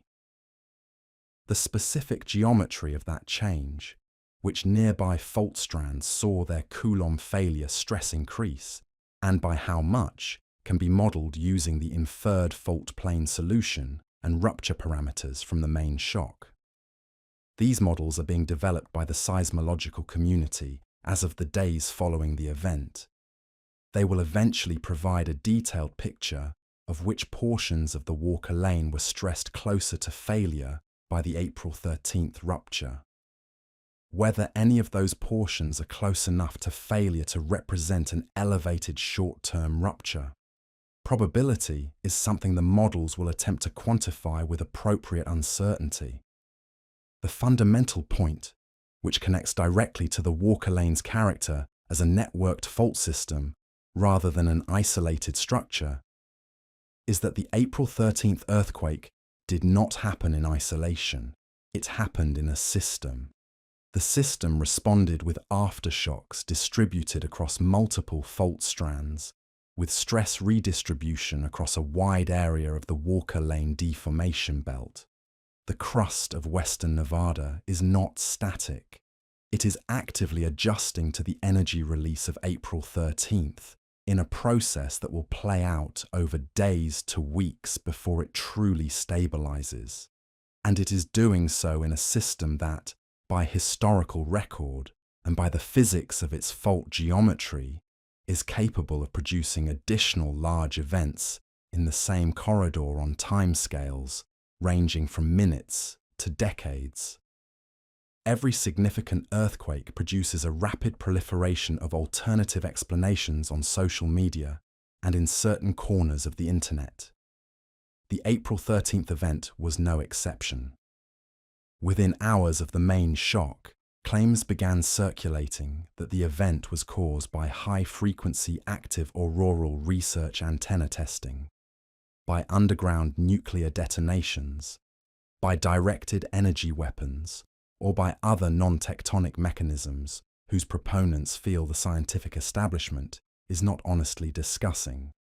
The straightforward seismological reality is that waveform data provides a direct fingerprint of the mechanism that produced an earthquake, a tectonic earthquake, a fault rupturing under tectonic stress, produces a characteristic pattern of compressional and tensional radiation in the seismic waves, a specific frequency content and waveform shape, and a spatial pattern of first motion polarities at seismograph stations around the epicenter that encodes the geometry of the rupture. An explosion, nuclear or otherwise, produces a fundamentally different waveform signature, predominantly compressional motion in all directions, a different frequency spectrum, a different depth signature. The two cannot be confused by a seismologist looking at the data. The April 13th event produced a tectonic earthquake waveform in all respects. It looks like a Walker Lane fault rupture, because that is what it is. The persistence of non-tectonic explanations for earthquakes is partly a product of the fact that the actual tectonic explanation for this particular earthquake involves a fault system that most people have never heard of. When the mainstream narrative offers Walker Lane deformation belt, transtensional crustal failure in a complex distributed fault network, and the alternative narrative offers a simpler, if more conspiratorial explanation, the communication gap that allows the alternative to gain traction is partly a failure of science communication and public education around the Walker Lane's existence and behavior. The April 13th earthquake is exactly what the geology predicted for this region. It fits the Walker Lane's documented behavior. It occurred where the strain accumulation measurements suggested stress was building. It is geology doing geology. The fringe theories are filling a space that better public understanding of the Walker Lane would occupy. The stress modelling work that follows an event like April 13th continues for weeks and sometimes months after the main shock. Researchers run finite fault inversions to determine the precise distribution of slip on the rupture plane. They calculate the stress changes induced in the surrounding crust. They map those stress changes against the known fault network. They identify segments where the stress has increased significantly and segments where it has decreased. The output of this work is a refined picture of which portions of the Walker Lane are now closer to failure than they were before April 13th, and which portions are now further from failure. For the public, The practical implication of this work is modest in the short term. The stress changes from a magnitude 5.7 are small in absolute terms. They are not large enough to dramatically alter the failure timing of any specific fault unless that fault was already extremely close to its threshold. But for fault strands that may have been near critically stressed before April 13th, which is to say, fault strands that were already in the late stages of their loading cycle, even a small additional stress increment can matter. The system is not making large jumps. It is making small adjustments to the timing of events that were going to happen anyway. The question is whether any of those adjustments are large enough to bring a major rupture into the immediate future window. And the honest answer is that we will not know until either the system produces such a rupture or enough time passes that we can confidently say it did not. Here is an idea that mainstream geology takes seriously, not a fringe theory, not something whispered at the edges of academic conferences by researchers who cannot get their papers published. A hypothesis supported by multiple independent lines of evidence, discussed openly in peer-reviewed literature, and increasingly well supported by the geodetic data that GPS networks have been quietly accumulating for decades. The Walker Lane may be becoming the dominant plate boundary between the Pacific and North American plates. Let that sit for a moment. Not the San Andreas, not the offshore subduction zones of the Pacific Northwest. The Walker Lane, the distributed 100-kilometer-wide fault belt running through the Nevada desert that most Americans have never heard of. Maybe in the early stages of replacing the San Andreas as the primary boundary between two of the largest tectonic plates on Earth. Before going further, the timescale here needs to be made explicit. This is not happening next year.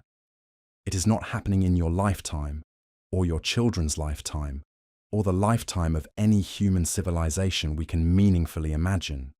We are talking about geological time, millions of years, tens of millions of years, the kind of duration that makes the entire history of Homo sapiens, all 300,000 years of it, look like a rounding error. So this is not an imminent threat in any conventional sense of the word, but it is real. It is measurable. It is already happening right now in slow motion beneath our feet. And understanding it changes how you think about the Walker Lane's significance, not just as a regional hazard, but as one of the most consequential tectonic features on the North American continent. Here is the evidence. Start with what GPS is telling us right now. The total motion between the Pacific Plate and the North American Plate is approximately 50 millimeters per year, about 2 inches, the rate at which fingernails grow. Of that total, the San Andreas system absorbs roughly 75 to 80%. The Walker Lane absorbs approximately 20 to 25%. The remainder is spread across other structures in the broader basin and range province. These numbers are not estimates or inferences. They are direct measurements taken continuously by GPS stations that have been tracking ground surface motion at millimeter per year precision for decades. 20 to 25% sounds like a secondary role, and right now it is. But the geological record shows that this share has not always been what it is today, and there is no particular reason to believe it will stay where it is in the future. Go back 30 million years. The plate boundary geometry of the western United States looked fundamentally different. The San Andreas system in its current form did not yet exist. The boundary between the Pacific and North American plates was being accommodated by a different configuration of fault systems. Over the past 30 million years, that configuration has reorganized multiple times in ways that shifted which structures were doing most of the work. The current setup, with the San Andreas dominant and the Walker Lane carrying a secondary share, is not the original arrangement. It is the current arrangement, and the geological evidence suggests it is not necessarily the final one either. Look at the terrain itself, the basin and range province, the extended faulted stretched crust that covers Nevada and adjacent parts of Utah, Arizona, and California, is a product of the same long-term tectonic forces that are building the Walker Lane. The crust of the Great Basin has been stretched and thinned over tens of millions of years, pulled apart by the same regional stress field that drives deformation along the Walker Lane fault strands. The mountains and valleys of Nevada, the alternating ridges and basins that give the basin and range its name, are the surface expression of normal faulting. Crust pulling apart, one block dropping relative to another in a pattern that repeats across the entire region. That stretching is not ancient history, it is ongoing. The crust of Nevada is still extending, still thinning, still deforming under a stress field that is intimately connected to the relative motion of the Pacific and North American plates. This is what a developing plate boundary looks like from the inside. Not a clean line, not a sudden rupture that reorganizes everything overnight. A gradual, distributed process of crustal deformation that operates across a wide zone, accumulates over millions of years, and only becomes clearly legible as a plate boundary in retrospect, when geologists of the future look back at the rock record and say, yes, this is where the boundary was forming. We may be living inside that process right now. If the Walker Lane continues to absorb a growing share of the total plate motion, and there is geological reason to think the long-term trend points in that direction, then the future of the Western United States involves a fundamental reorganization of its tectonic geography.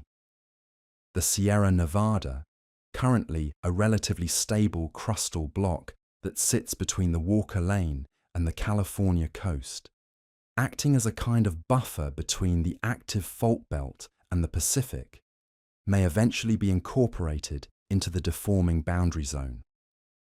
The line between active plate boundary and stable continental interior, which currently runs roughly along the eastern front of the Sierra Nevada, may migrate westward, or the entire region between the Walker Lane and the coast may become part of a wider, more complex boundary system.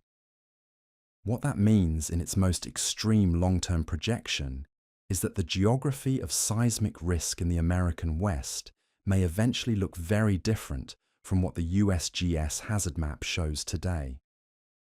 California's role as the primary earthquake frontier of the continent, the place where the plates interact most directly and most violently, may be a transitional feature rather than a permanent one. Nevada's role as the quieter interior may be similarly transitional. The boundary is moving. It has always been moving. And it is moving inland again, millions of years. Not your problem in any immediate practical sense, but here is why it matters for how we think about the Walker Lane today. In April 2026, in the aftermath of a magnitude 5.7 that most of the country has already forgotten, a fault system that is in the process of becoming a dominant plate boundary is not a fault system that is winding down. It is not a relic structure left over from some ancient tectonic configuration, slowly going quiet as the stress field moves elsewhere. It is a fault system that is, in geological terms, ascending, taking on more load, becoming more central to the mechanics of how two major plates interact. The 10 to 12 millimeters per year that the Walker Lane is currently accommodating is not necessarily its steady state share forever. It may be a minimum, a starting point on a trajectory that, given enough time, ends with the Walker Lane doing what the San Andreas does today. That trajectory has direct implications for the hazard picture in the near term, meaning decades and centuries, not millions of years. A fault system that is structurally increasing its importance in the plate boundary system is one that is likely to remain seismically active, to continue accumulating strain at its current or higher rates, and to produce large earthquakes on recurrence intervals consistent with its current strain budget. The Walker Lane is not going to go quiet. It is not going to stabilize into some lower activity regime that makes the historical record of magnitude 7 earthquakes irrelevant to the future. The plates are still moving. The Walker Lane is still taking its share, and its share may be growing. Every earthquake in the Walker Lane is a data point in this larger story. The magnitude 2 microseisms that rattle through the desert at 3 in the morning and never make any instrument readable to a human being. The magnitude 5.7 of April 13th, sharp and shallow, felt from Reno to Sacramento. The magnitude 7.2 of 1915, 60 kilometers of surface rupture appearing in the Nevada desert in a matter of seconds. All of them are the same process expressing itself at different scales. The Walker Lane accommodating its share of the motion between two plates that have been grinding past each other for tens of millions of years and will continue doing so for tens of millions more. The April 13th earthquake is, in this context, not a local Nevada story. It is not even primarily a hazard story, though it is absolutely that. It is a moment in a continental-scale tectonic reorganization that is unfolding in slow motion across the western edge of North America. The boundary is evolving. The Walker Lane is part of that evolution. And what ruptured on April 13th in a shallow fault break beneath a desert corridor in western Nevada is the same system that may one day be the most significant tectonic boundary on this continent. The plates do not care about our timescales. They do not care about our hazard maps, our building codes, our news cycles, or our tendency to only pay attention to fault systems that have already destroyed a famous city. They move at the rate they move. The Walker Lane takes its share. And on April 13th, in the span of a few seconds of ground shaking felt from Nevada to California, it reminded us, briefly, quietly, and with the particular patience of a system that operates on geological time, that it is here, it is active, and it is not finished. There is a particular silence that follows a moderate earthquake in a desert region, and it is not the silence of nothing happening. It is the silence of the wrong story being told. No collapsed buildings means no aerial footage. No casualties means no casualty count. No dramatic before and after images means no visual hook for the broadcast. The initial news cycle moves fast. Felt reports. A USGS scientist on the phone describing it as routine, a magnitude and a location and a depth. And then the pivot. Whatever else was trending that night fills the space where the Walker Lane story should have been. The ground shook. Nobody died. Move on. But that framing, nobody died, move on, is precisely the wrong lesson to take from April 13th. Because the magnitude 5.7 in western Nevada is not a story about what did not happen. It is a story about what it means, what the shaking revealed, what the aftershock pattern indicated, what the location implies about a system that most of the country is not watching and that most of its own residents do not fully understand. What it means is this: the Walker Lane is active, not dormant, not theoretical, not the earthquake hazard of some distant future that planners can defer to the next budget cycle. It is here. It is loaded. It just moved. And it has done this before, at scales that dwarf what April 13th produced. in a corridor that is no longer empty desert. There are two ways to interpret what happened, and being honest about both of them matters. In the first interpretation, April 13th was a routine stress release event. A moderate earthquake on a moderately active fault system, releasing accumulated strain from a small portion of the Walker Lane, followed by a normal aftershock sequence that will decay over the coming weeks and leave the system in a slightly more relaxed state than it was before the main shock. This is the interpretation that the USGS scientist on the phone was gesturing toward, and in a strict probabilistic sense, it is probably the more likely one. Most moderate earthquakes are main shocks. Most aftershock sequences do not escalate into something larger.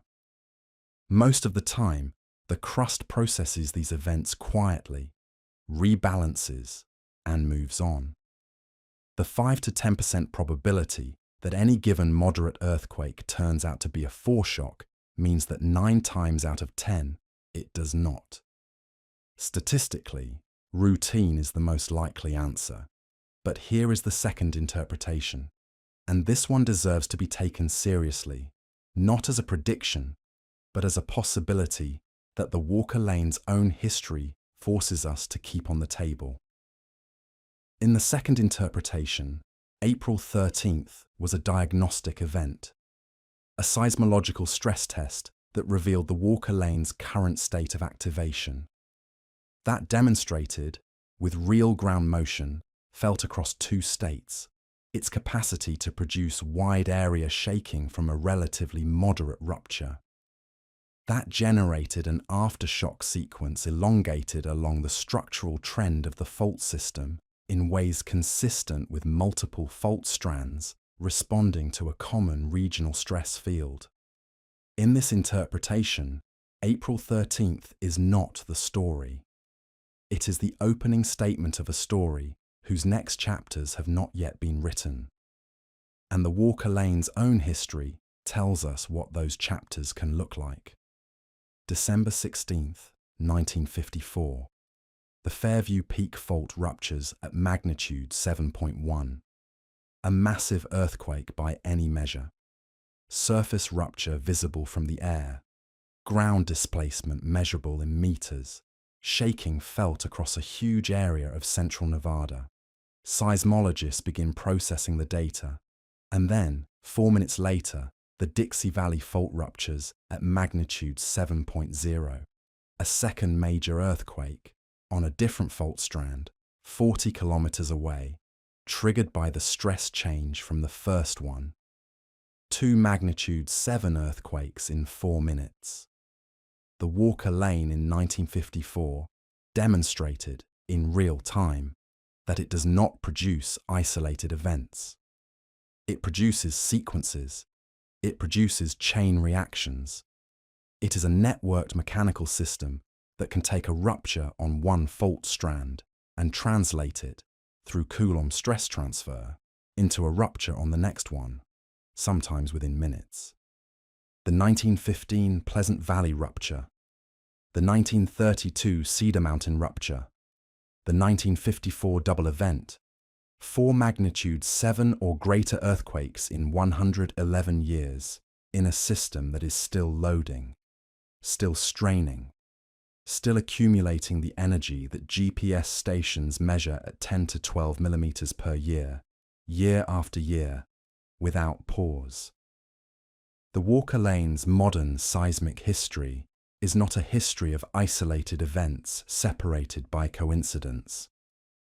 It is a history of a system expressing itself, sometimes quietly, sometimes catastrophically, in a region that has only recently acquired the population and infrastructure to make the difference matter. That is the interpretive fork that April 13th leaves us standing at. Routine stress release or opening statement. And the honest answer, the one that seismology actually supports, is that we do not know which one it is yet. The monitoring continues. The aftershock sequence is still being watched. The stress models are still being run. The answer will become clearer over days and weeks. And it may never become fully clear because the distinction between a main shock and a foreshock is often only legible in retrospect. That uncertainty is not a failure of the science. It is the nature of the system. What is not uncertain is the larger picture. The Walker Lane is an active, distributed, plate boundary scale fault system. It is accumulating strain at a GPS-confirmed rate that requires substantial seismic energy release over time. It runs through the third most seismically hazardous state in the United States. It cuts directly through a metropolitan corridor of hundreds of thousands of people, billions of dollars of infrastructure, military installations, data centers, and the economic machinery of one of the fastest growing regions in the American West. Its fault geometry is complex enough, and its mapping incomplete enough, that the specific location, timing, and magnitude of the next large rupture cannot be predicted with confidence. And on April 13th, 2026, it reminded anyone paying attention that it is not waiting for us to be ready.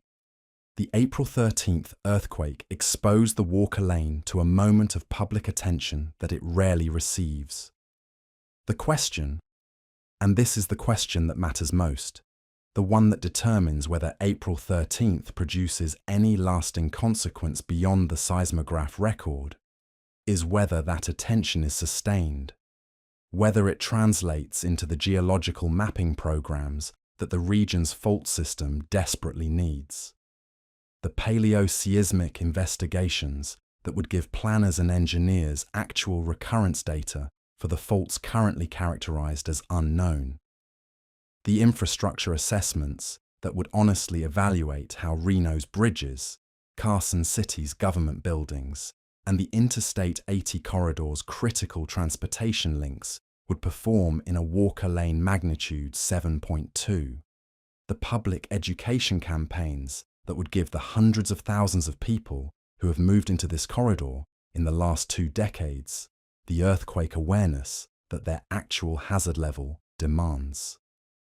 The emergency preparedness planning that would make the difference between a survivable disaster and an unmanageable one.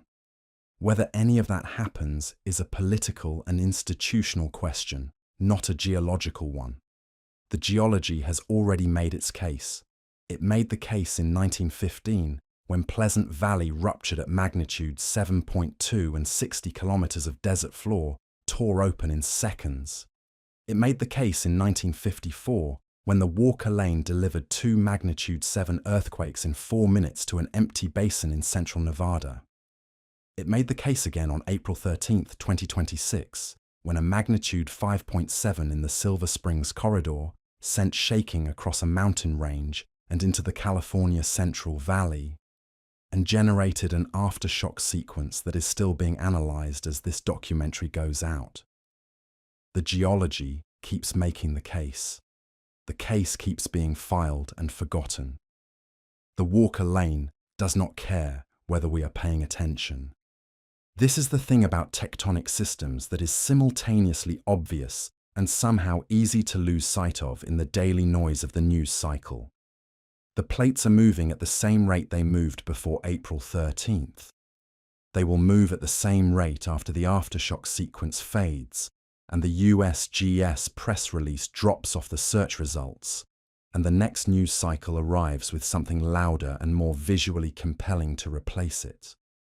The strain is accumulating across fault strands that we have mapped and fault strands that we have not. The stress is loading in the crust beneath communities that are growing fast, confidently, with remarkable energy, without full awareness of what lies beneath them. The system that produced 4 magnitude 7 earthquakes in 111 years is not done producing magnitude 7 earthquakes. It will produce more on a timescale of decades to centuries, in a corridor that in 1915 held almost no one, and in 2026 holds hundreds of thousands of people and everything they have built. What you are standing on matters. It has always mattered. The earthquake you have not heard of. The one without the famous name. The one that did not destroy a recognizable city in a televised moment of catastrophe. The one running through the Nevada desert rather than the California coast. Maybe the one that defines the seismic story of the 21st century in the American West. The Walker Lane ruptured on April 13th. It will rupture again. The only question that remains genuinely open is whether the people living above it will understand what they are standing on before the ground decides to tell them. Because the Earth does not issue press releases, it does not hold briefings, it does not care about coverage cycles or the relative fame of fault systems, or whether the news moved on. It moves when it moves, and in the Walker Lane, in the crust of western Nevada, on the night of April 13th, 2026, it moved. The question is whether we were listening, and whether we will still be listening when it moves again. This has been GeoNight. The Earth has no shortage of stories. We will keep reading them.